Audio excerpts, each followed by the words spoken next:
Uh, Good morning to all. I request Mr. Program to introduce the guest and So good morning, one and all present over here. It is my warm pleasure to introduce such a personality for this invited talk on the topic Industry 4.0, Dr. Krishnan Umachandran. Sir, welcome you, sir, on behalf of Ramco Institute of Technology and Department of Mechanical Engineering. So he is currently working as a general manager in Nelcast for the organization development. He has completed his B in Mechanical Engineering and MS in Technological Operations, and his PGD PMIR Advanced Diploma in Management, and he has completed an MBA in Annamalai University, and recently he has completed his PhD from Dr. MGR University. He is working in the from the past 1988 from English Electric, Southern Railways, Hindustan Motors, India Pistons, Larsen and Toubro, L&T. Then from 2009 onwards, he is working in the Nelcast, which is the India's largest cast iron foundry. So he is also having some teaching and adjacent roles in various universities of India and in foreign countries also. And he has been published a reasonable and more papers related to operations organization development, and he's also written 3 topics of book: organization development, human resources accounting, and social entrepreneurship. So on behalf of Ramco Institute of Technology and Department of Mechanical Engineering, it is our pleasure in inviting you for this wonderful international web conference, sir. I welcome you once again, and I hand over the session to you, sir. Thank you. Okay. Good morning, everyone. This is Krishnan Umachandran. Thank you for the brief what has been given. And though I have completed about more than 10 years after my PhD, and being on this industry for the last 34 years, I have really gathered a lot of experience. And from the experience, I wish to share you many things, which will also form part of this, web seminar or webinar or web conference. I hope I'm audible to everyone. This topic of Industry 4.0 is one which is very passionate to me, and I've ventured into it for the last 8 years plus. I've been doing a lot of research, and we are also coming up with a big investment in our organization, which is going to be Industry 4.0 oriented. So I'm going to share you both more of technical, which is into a theoretical mode, and then onto a practical mode. See, I'm an engineer who turned myself from engineering to management, and I've been into HR for the last 30 plus years. Those days when we finished our engineering colleges, we had only about 7 government engineering colleges and 7 private engineering colleges. I belong to the first batch of private engineering colleges. And I had a lot of tough time to get into a kind of employment.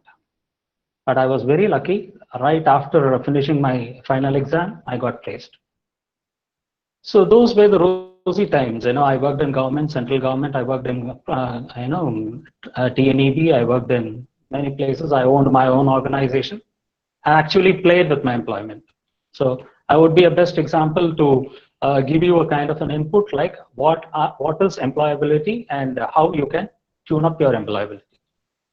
Before I go further, I want to give you about what is Industry 4.0. Industry 4.0 is like any other enterprise which is functioning today. Okay, but this Industry 4.0 is nothing but it's going to be connected by a tool called Internet. That is the more important part of this Industry 4.0. Internet is going to connect all the resources. The resources in an organization, we call it as 4 M's. Man, machine, material, methods. These are the 4 major M's. And other than these 3, other than these 4, there are other 3. Money, market, and management. So I'm going to concentrate on the first 4, which is under the roof of an enterprise. So you have man, machine, materials, and methods. All these are going to be connected through Internet. Internet is the one which is going to control your machine or the gadget, whatever we frame it. Machine is the one which can give you an output. Gadget is the one which can be used for your serviceability. Like for example, you have a washing machine. It doesn't give you an output. You give and you get served by it. So it can serve both machines and gadgets. All these machines and gadgets, are going to be controlled by Internet. It means your machines will be controlled by Internet. They will be controlling your material flow. They'll be improving your efficiencies and effectiveness of the work practices. These are the major crux or the objectives on which Industry 4.0 is landing on. But to see any machine or gadget in Industry 4.0, it has only one small change, which is called a sensor. A sensor will be connected to a machine. That's the major important connectivity.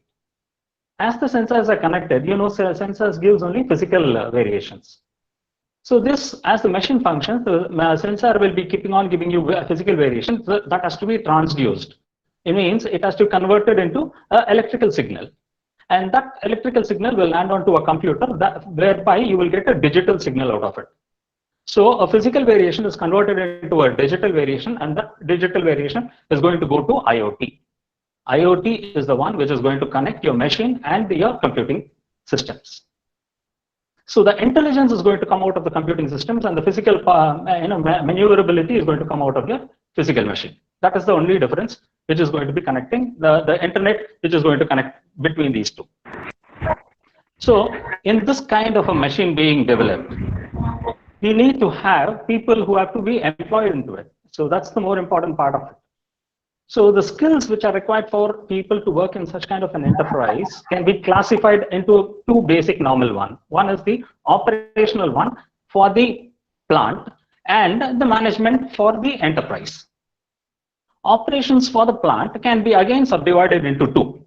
One, the operational technical, and the operational support.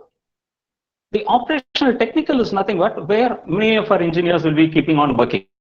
It is nothing but, it is a place where we have people who have radiant skills. Radiant skills are nothing but with all our engineering degree, which is the basic requirement for an entry, plus data analytical skills. That is the second sharpening point for our entry into Industry 4.0. And the third part is the radiant skill, which is called the intelligence or the smartness in the human being to be employed. It is nothing but recalling skills, relating skills, and refining skills. These are the three things that needs to be additional to the human who is going to be employed in Industry 4.0. In addition to this, you have your plant support. Plant support is nothing but R&D, research and development, process and technical development, PTD, and then your supply chain management, which has to feed you the materials. And to have a global umbrella of controlling the whole organization, you will have marketing, HR, and finance. These skills will also be required. Okay, now restricting ourselves towards the engineering personnel who are going to be employed. These people, as they enter into an organization, they need to have a growth. So they will be given a kind of a career path. The career path is, it's almost like a 5-pronged one. It has 5 steps. First, they join as an operator. Then they move up to the position of a machine maintenance. And then they go on as an integration specialist, then regenerative specialist, and then finally they evolve as a leader. This is the requirement for the human being. But this has to be tuned to the machine requirement. That is called the machine architecture, Industry 4.0 architecture.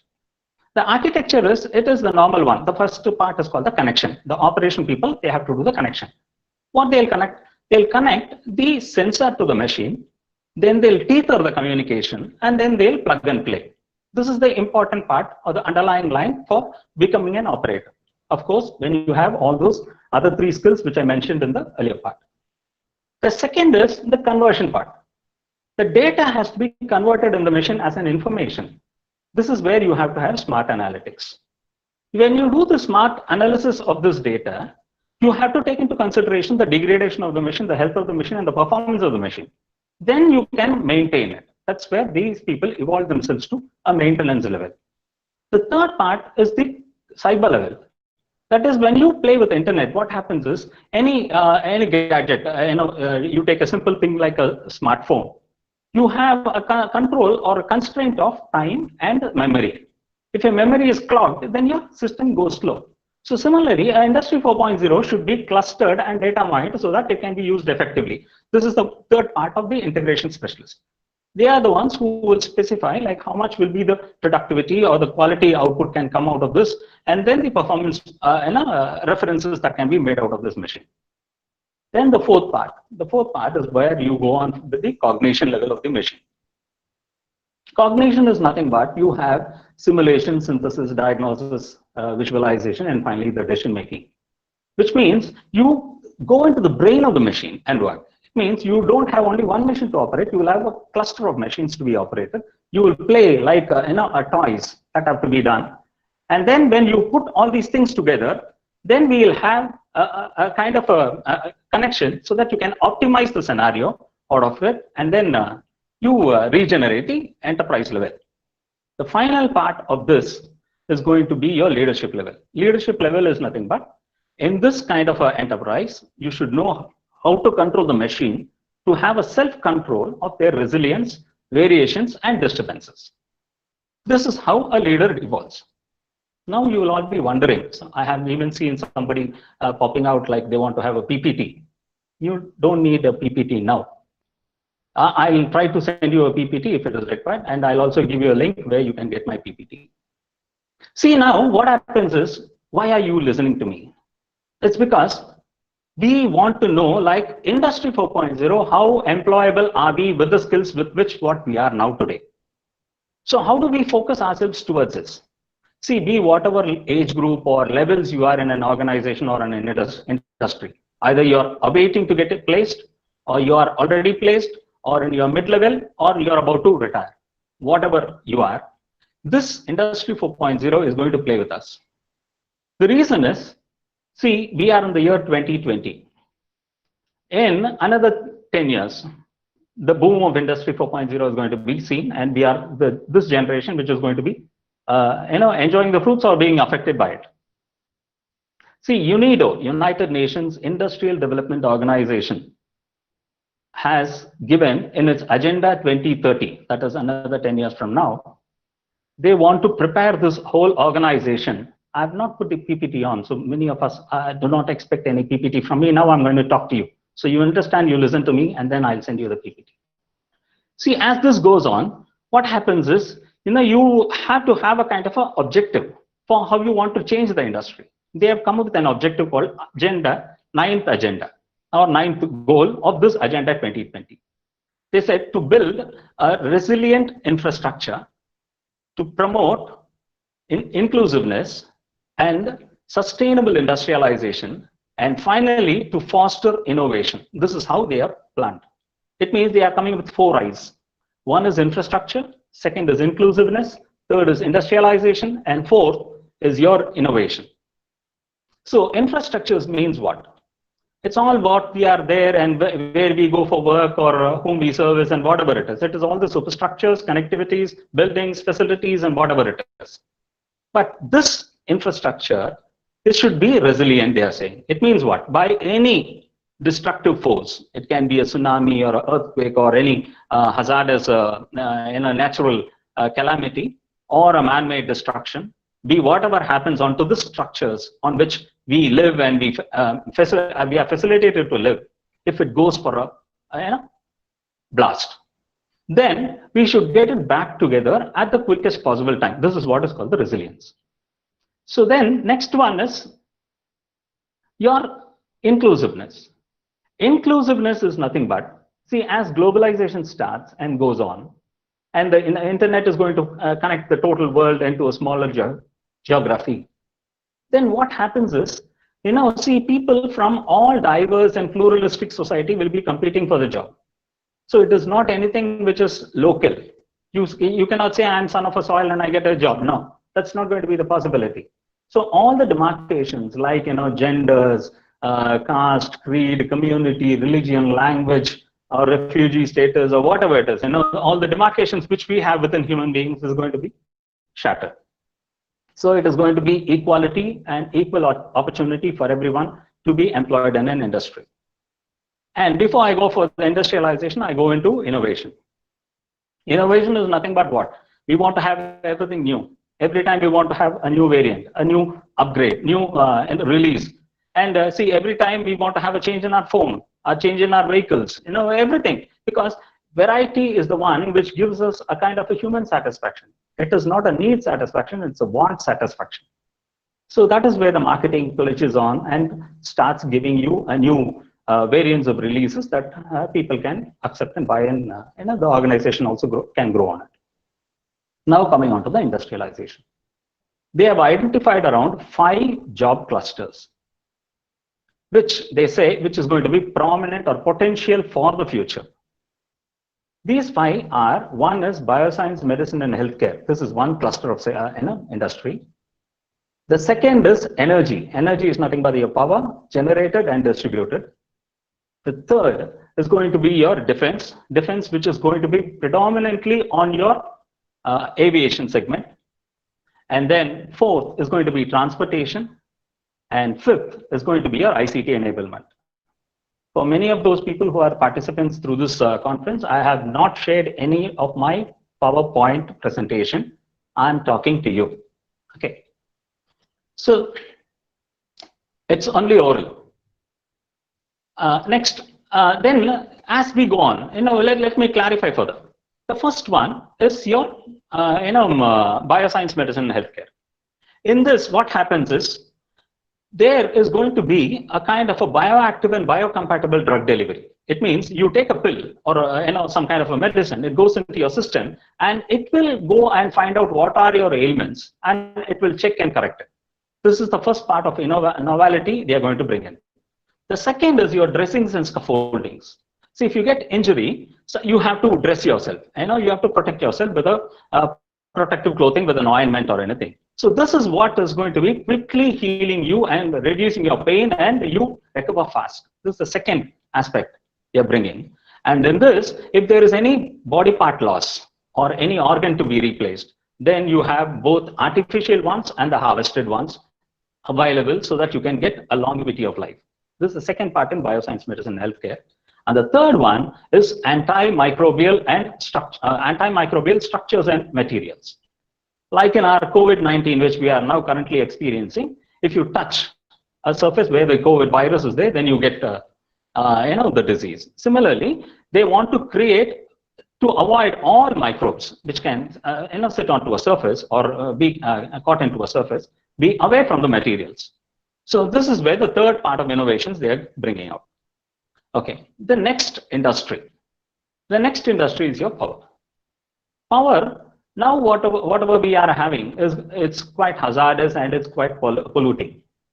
So what happens is when you want to get rid of all these kind of problems and you want to have zero carbon emissions, then you have to get into a kind of a localized generation and distribution so that you can have losses like eddy and hysteresis and all controlled, and your transmission and distribution losses are down, and then you have a betterment of the usability of generator being used. So it means it should be localized generation. It should be a clean generation. It means you will have non-conventional energy generations, and it will be focused to wherever whoever is the user, they will produce and use it. So it will be a kind of a user-friendly kind of a generation and distribution. The next, it means they want to have clean, secure, and affordable power. That's how the orientation goes. The third segment of industrialization, which is evolving, is the defense. The defense in which the aviations or the aerospace. See, if anything happens in the sky for a flight, so you cannot get it back and you can repair it and you can send it out. No, there should be a kind of requirement that you will have self-sensing and self-repairing that can happen to the materials over there in the flight. It means they want to have self-sensing and self-repairing composite materials to be evolved. So a lot of focus is on to nanotechnologists, material scientists, metallurgists to come out with new composite structures. It means lightweight and affordable to take all the weather inclinations. Then the fourth part is your transportation. Transportation is again going for a wave-wide kind of a transit. Like you are going to have alloys in place. It means lightweight materials have to be put into place. And then you will have structural changes in the vehicle design itself. And then zero carbon emission. Already ICE engines are being replaced with electrical drives. And the future of transports will be onto autonomous vehicles or auto-guided vehicles. This is how the industry of transportation goes. And finally, the ICT. We have come to a boom of revolution in information and communication technologies. So as industries grow up, urbanization comes up to place. It means more people will flock from rural areas to urban, or whatever an urban space which is being created now, which is called as smart cities. It will not be the real cities or the real villages. It will be in between where it is being evolved. These smart cities will have traffic congestions because a lot of people will come. So ICT's first role will be to control the traffic congestions. The second is to give a kind of a centralized transportation for these people. Already, Hyperloop has come in Dubai and many places. Hyperloop, Elon Musk has started trying his innovation.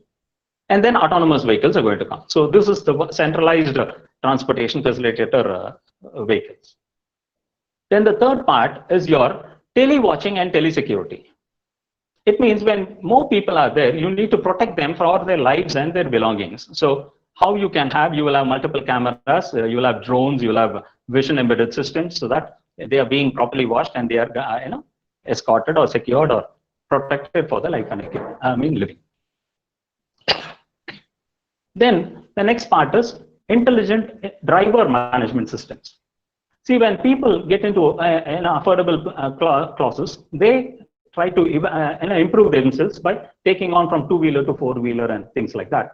So as they want to be mobile by themselves, they need to be facilitated with the vehicle.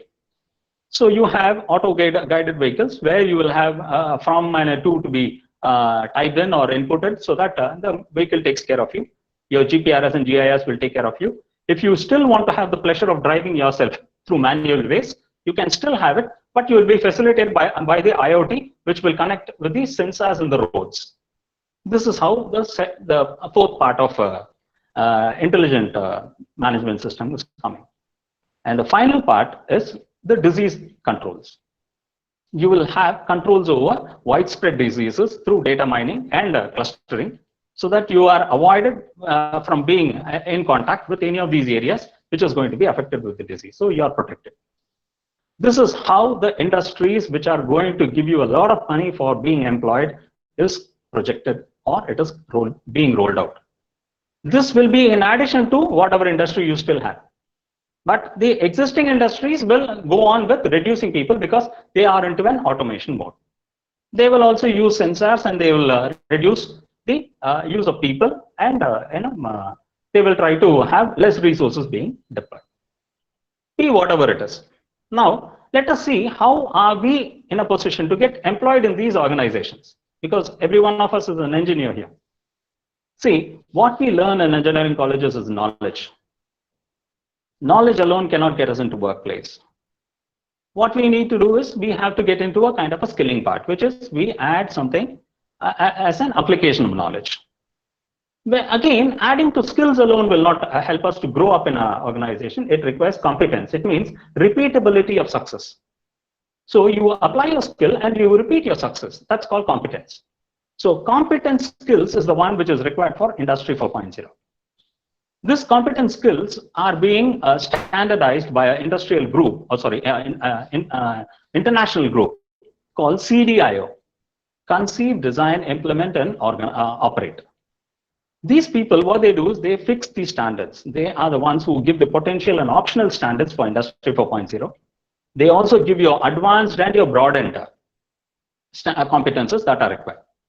Before I go on with it, let me come back again to Industry 4.0 so that we can have a kind of a clarification on to what is Industry 4.0 complete.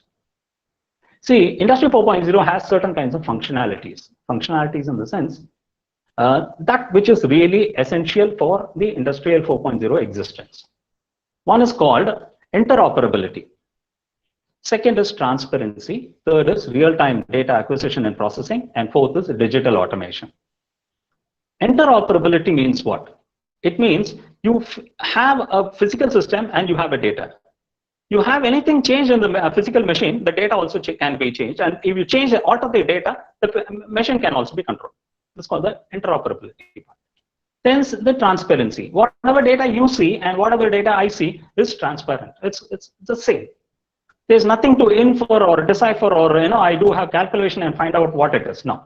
So trust building for users is better. Then the third part is real-time actual data. It means whatever data we are feeding is not a past data or a future data. You need not worry about it. You are going to feed the current data. That's it. So based on these feasibilities, the last part comes the digital automation. That is, you feed a number and the machine operates. That's the digital part. See, but all these featuring or the functionalities for an Industry 4.0 machine is not frozen. It's still evolving. We still don't know like how much it will go or what are the new things which will be added to it. But by all means, it can be summed up or summarized or defined as Industry 4.0 is nothing but a cyber physical system with AI, ML, predictive data modeling, and a digital twin. AI, ML, predictive data modeling, and digital twin. AI is your artificial intelligence. See, human beings are intelligent because we know what is right and we continue to do it, and we don't do wrong things because we'll be reprimanded or punished. So the same thing has to be built into a machine. At times, human beings are in a position to display a dramatic performance. Similarly, a machine should also have these kind of clauses. So artificial intelligence is nothing but it has a lot of predictive data. It goes with a processed algorithm, and it is fed with past experience, which is nothing but a cognition correction and cognition amplification. See, when you amplify, it means you're going to make it for a drastic performance, bring it up for an exemplary performance. Control is correcting its negativities, ultimately leading to what? To adjustments, resilience, and recommendation. These are the three things which will come out of artificial intelligence. Adjustments means whatever the machine has to adjust with, all those factors of corrections will be taken care. The second is resilience. It will take care of the adversities. Adversities means disturbances. It will also be fixed with the jammers so that they don't get signals which are going to affect its performance, or it is going to derail it or retrail it to some other place. Then the last is recommendations.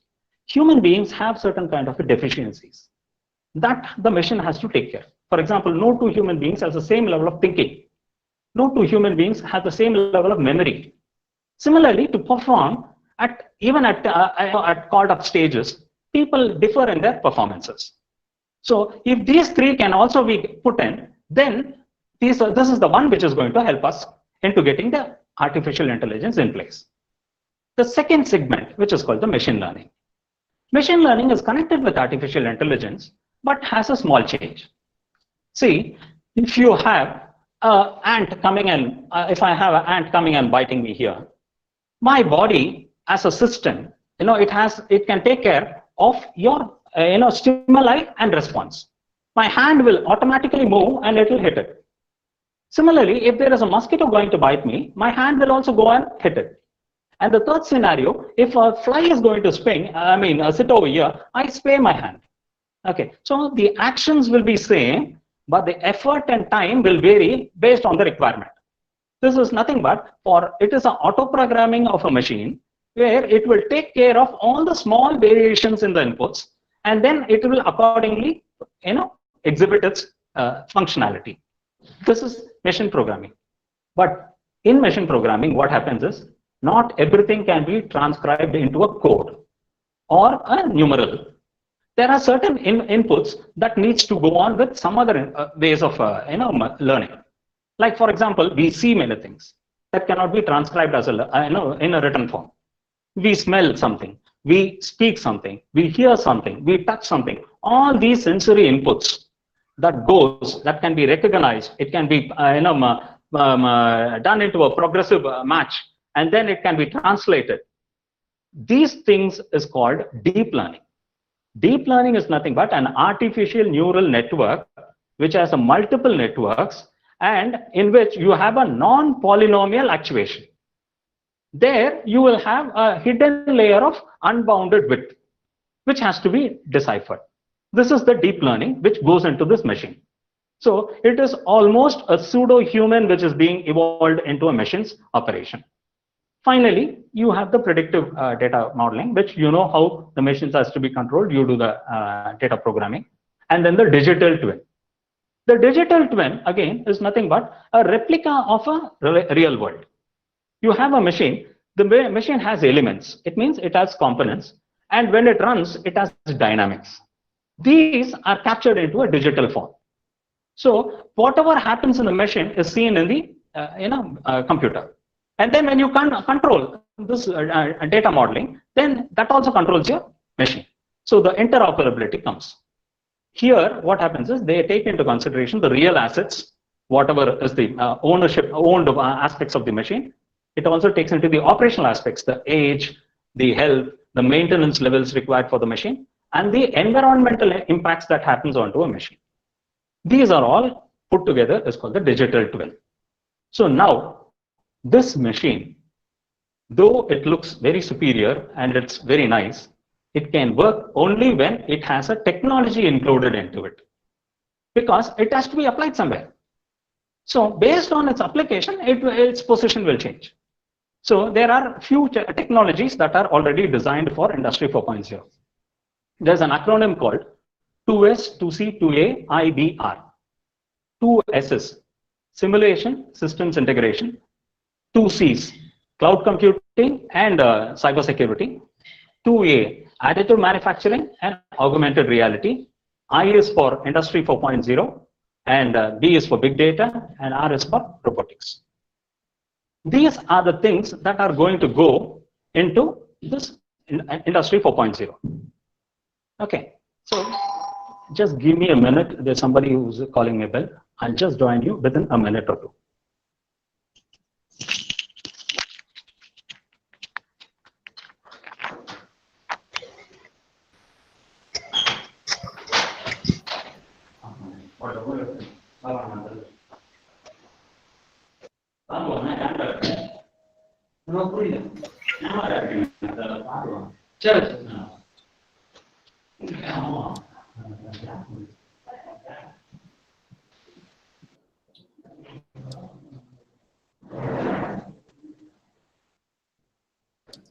Sir? Yes, sir, requested for 2 minutes, sir. Yes.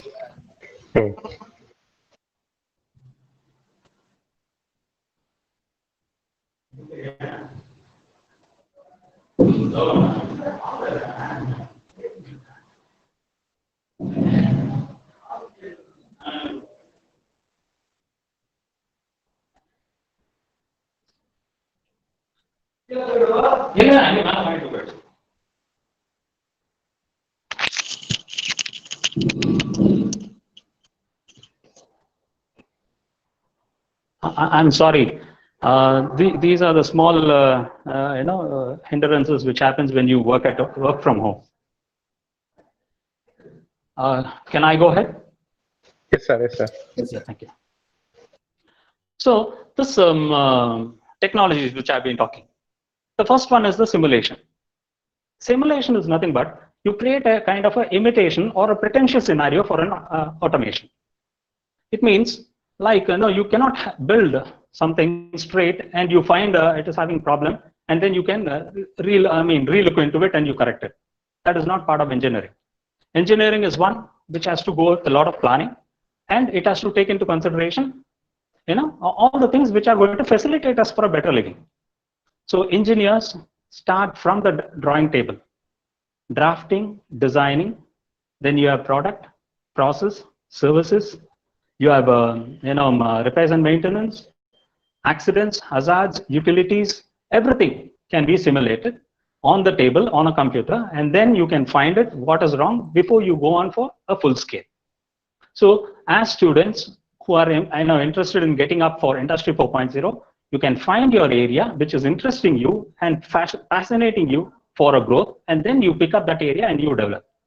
This is the first part in simulation technologies. The second is systems integration.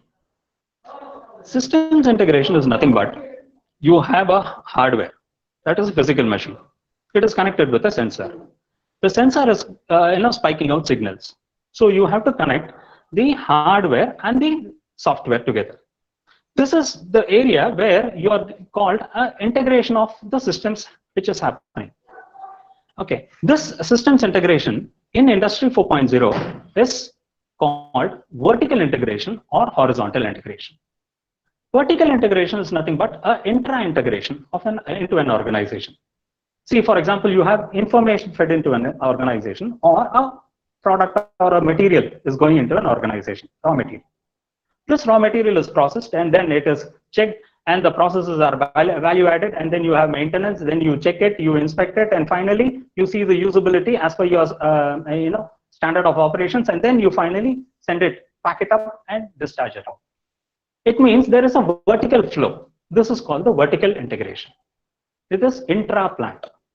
The second one is interplant.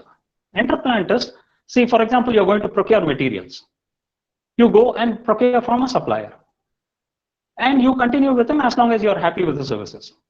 But one thing with a supplier is, he is not necessitated to sell only to you. He can sell also to your competitor. So you will always be in a position to use him as long as he requires you or you require him. But you are also optioned to go on for a second supplier who can help you with cost affordability, timely delivery, and many other features. So your connection with a supplier can be S1, S2, S3. It can keep on going. Similarly, for a subcontractor who's going to service you, that can also be added. Like, you will have a lot of subcontractors in the value chain. It can be for a lot of sub-assemblers. It can be for many of your vendors. All these things. This can be applied also into marketing, stockists and distributions, many things. So this systems integration, which is interplant, is also one, which goes on with a lot of requirement for jobs. Both vertical integration and horizontal integrations are facilitated by ERPs. SAP, Oracle, Siebel, many organizations are there giving out their applications. And along with this, you should be a specialist in your operations research. Then you will have this also as a part to which you can help yourself to grow up. Okay, now going on for the third technology, that is a cloud computing technology. Cloud computing is nothing but, in cloud, it's a pathway which connects all your servers, storages, DBs, networks, softwares, analytics, many things. Like you would have seen SaaS, SaaS, PaaS, IaaS, software as a service, infrastructure as a service, platform as a service. All these things are cloud, where you have a virtual server or a storage, and then you facilitate with the people who are using it. So each one need not invest into it. So cloud should be safe, simple, secure, affordable, innovative, flexible, scalable. All these features are there.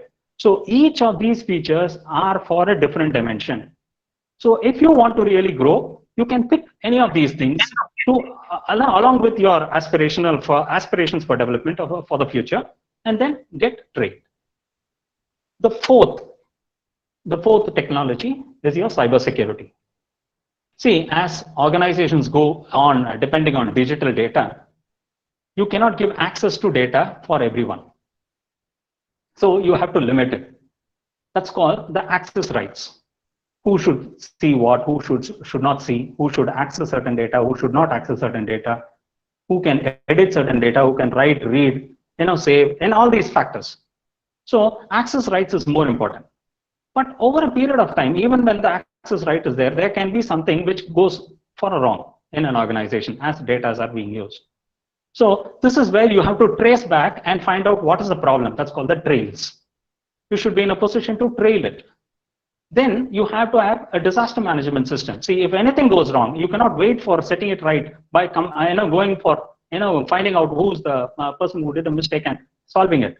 Instead, you throw it off, take that database, and then connect it with the application and use it. So the disaster management system comes in place. See, all these things, along with this, there is something called encryption, where you have some secret and that should not be conveyed as a secret, open. So you create a kind of a codification and you do it.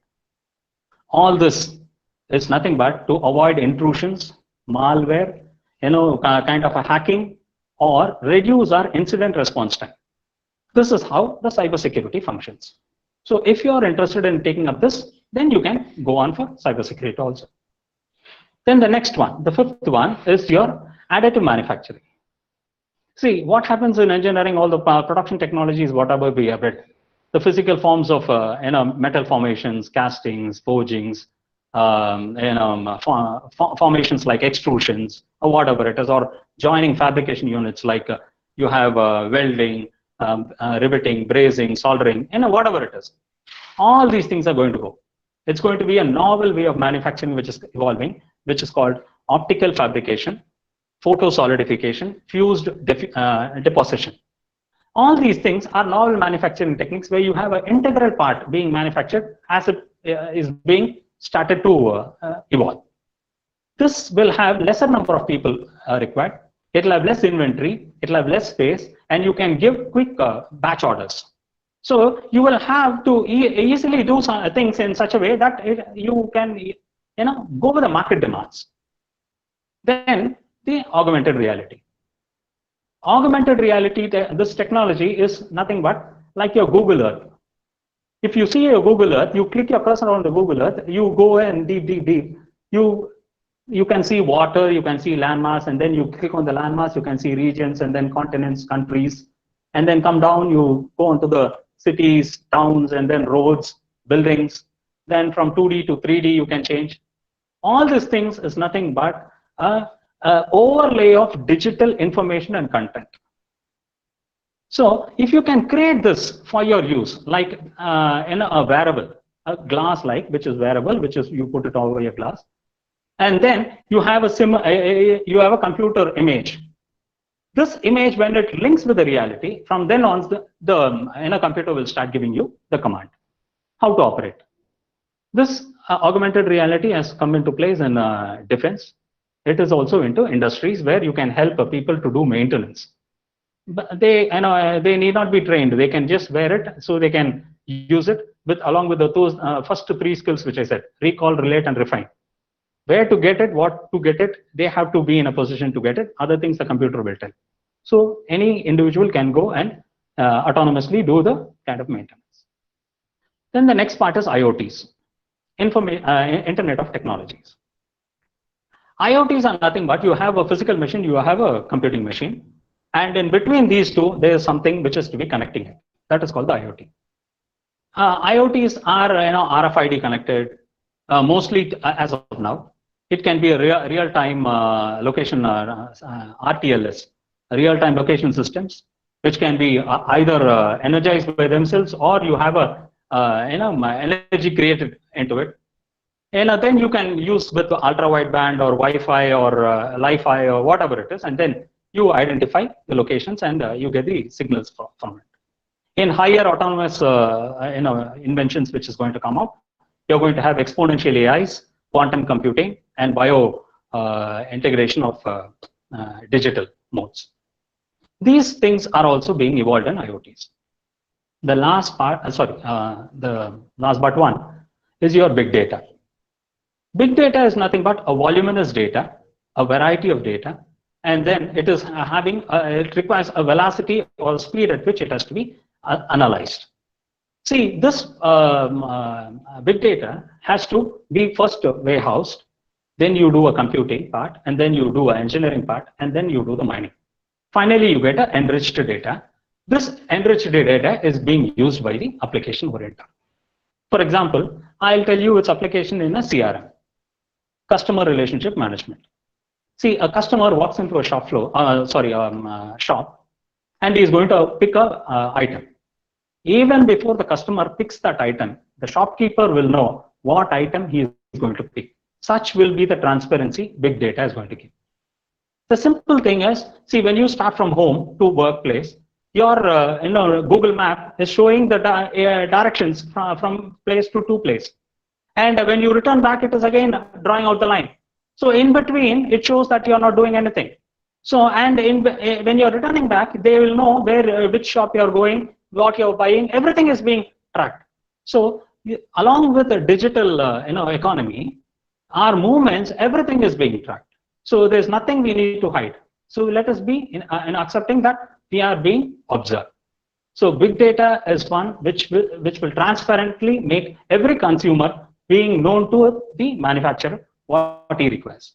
What gadget at home is not working, which is working, what you buy, what you have not buy, with whom you went for dinner, everything can be noted down. So it's nothing you are going to get hidden from. The last part is your robotics. Robotics is nothing but it has a lot of multiple cameras connected so that it sees from various angles, and it positions in such a way, it gives you deterministic positioning for an actuation. For any pick and place, holding, welding, fabrication, cleaning, any activity, it can be used. It can work in all your sources of contamination and in hard to access areas. Thereby, it is going to give a quality of work life for the people who are working in such kind of areas. So this is how the technologies are evolved. So it is now for you people to pick up which is suitable to you, which is not, and which is passionate enough, because this technological use will be there for another, presumably, even if I'm not right, it will last for a minimum 40-50 years. So if you know what kind of skills you need to pick and where you want to grow, accordingly, you can position yourself and try to get into and learn from it. It means the Industry 4.0 is requiring skills and a kind of a quality in the human being who is going to use it. So that when connected with the skill and the quality, the organization has a competitive advantage. This is how the Industry 4.0 is going to grow.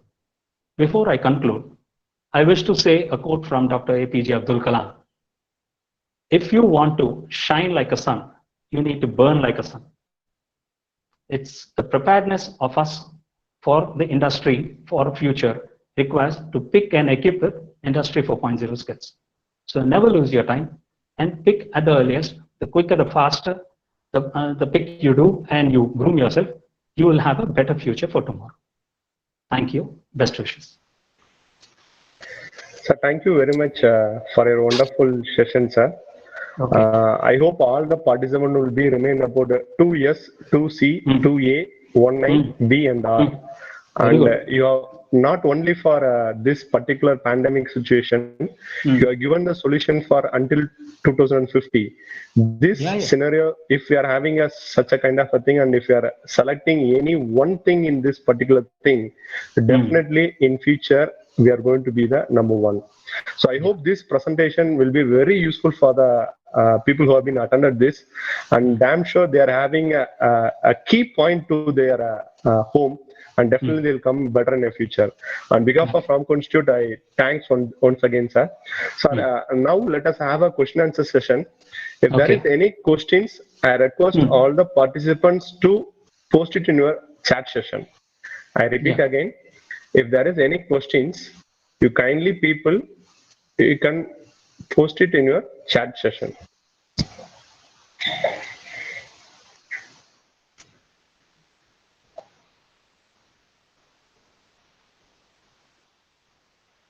They can talk out also, I have no issue.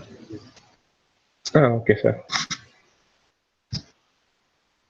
I repeat once again, if you're having any queries,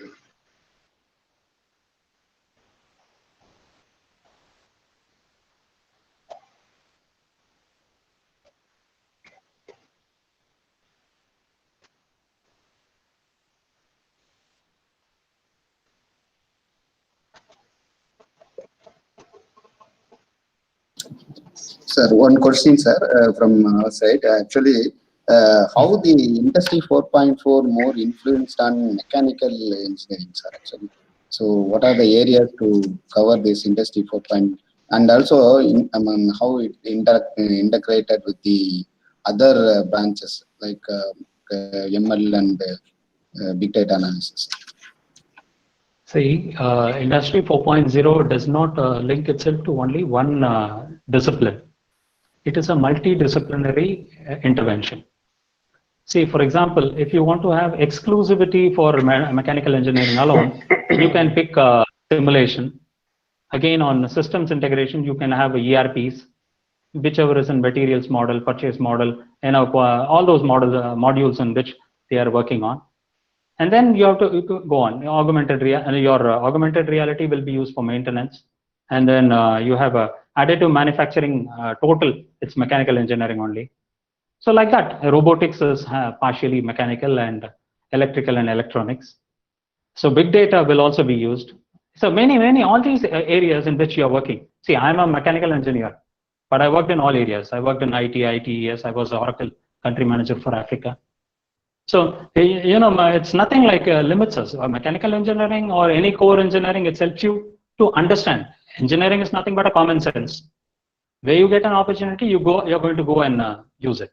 So as you get employed, opening may be a restrictions for a particular core of engineering. But as you get into an organizations, the opportunities are wide, because they are going to see your passion. They are going to see how comfortable are you with the people, and take on with the process. That's how we are going to grow. So it does not have any limitations of one engineering discipline will have a hold on Industry 4.0.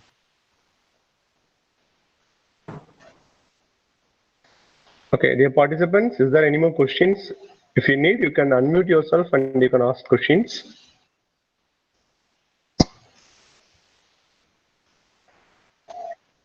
Okay, sir, I hope the participants went to learn for the... Yes, sir, tell me. No, I'm interested in hearing from your participants. I hope they went for learning it, I think so, sir. Okay, I have one question, sir. If implementation of 4.0 total setup of the industry will take high economical, I think he's asking about what about the cost? Cost is going to be very phenomenal. It will be very high. Very high. It's going to be high because everywhere it is going to, you're going to wire it and you're going to have a communication be included, so that you will have sensors all around. So all these things which is going to be a investment, but over a period of time it is going to improve your quality of your performance. So it is going to break even there. Your return on capital employed is going to have a quick break even. Your break even will be very faster compared to use of other resources. So IoT is your Industry 4.0 is one which is going to facilitate you for a better growth, no doubt. See, today we are all carrying one gadget in our hand. We are having only our cell phone. With cell phone, we are doing many things. Cell phone has eaten out all other gadgets. You don't carry a camera, you don't carry any mic, you don't carry any speaker, you don't carry your computer. Everything is being eaten. Similarly, see, your smartphone is one of the primitive level of Industry 4.0. Similar is going to be your Industry 4.0. It is going to come and it is going to chew out everything. And it will be affordable.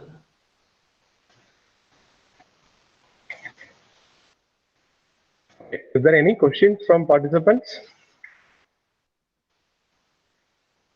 Whether it will increase the unemployment, sir, because of there is one more question. If we implement Industry 4.0, whether it will increase the unemployment? Correct. It will have an impact on employment. It means, I'll say, if you are skilled enough, you will get an employment. If you are not skilled enough, you won't get an employment.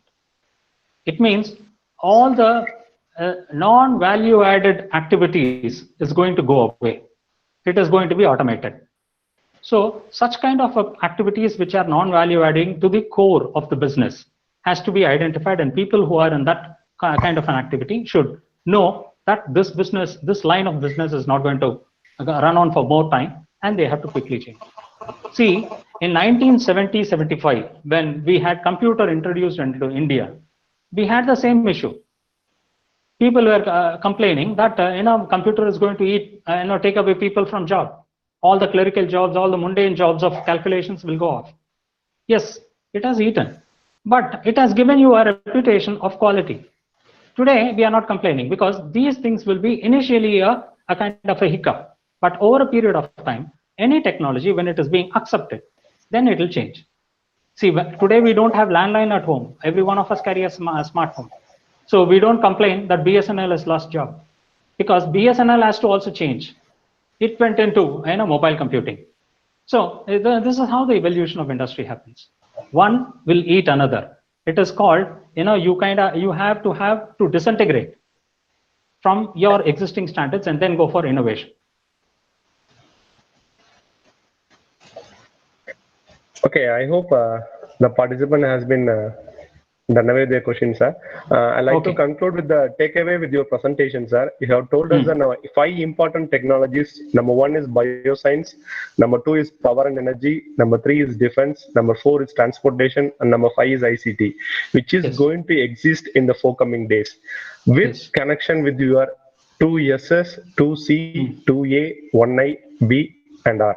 So it was Yes. a wonderful session from you, sir. I thank you from the heart of, and also on behalf of Ramkunst of Technology and the Department of Mechanical Engineering. I thank you, sir. Now I request Dr. P. Suresh Kumar, sir, to deliver the vote of thanks here. Okay, thank you.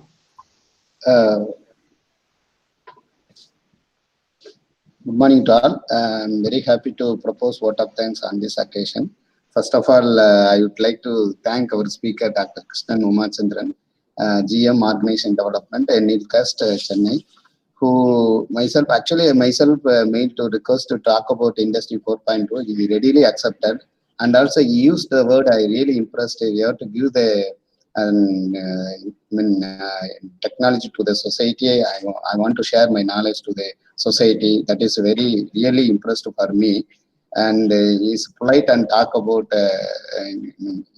Initially, I mailed. Immediately, he replied. I accepted. We don't know who's each other and already. So that itself impressive for me. And also, he is the one of the notable person to talk about Industry 4.4 because he is having more knowledge about industry nature and development of organization. Not only this, he explained the concept very simple language, easy to understand, even 10th standard school students also. And also, every time he used to speak in easy language in English. That itself is impressive for me. And also, without PPT, he explained this also. I remember my PG studies at IIT, the faculty were used to that without PPT, they are talking more on the technology. That also I really impressed. On this occasion, I quote one. This is also sent by him only. People who knows that they are talking about don't need PowerPoint. That also very impressed. This quote by Steve Jobs, and that is a good sir. And I would like to next. I would like to thank management, principal, vice principal, to provide opportunity to understand the Industry 4.4 on this occasion. And also, I would like to thank our faculty coordinator, conveners, and whoever helping for the for telecasting these wonderful lectures. But last but not least, I thank that online platform Google Meet. It provides opportunity to discuss about this pandemic during these pandemic situations. Thank you, sir. Thank you, Chandran. Krishnan Chandran, sir.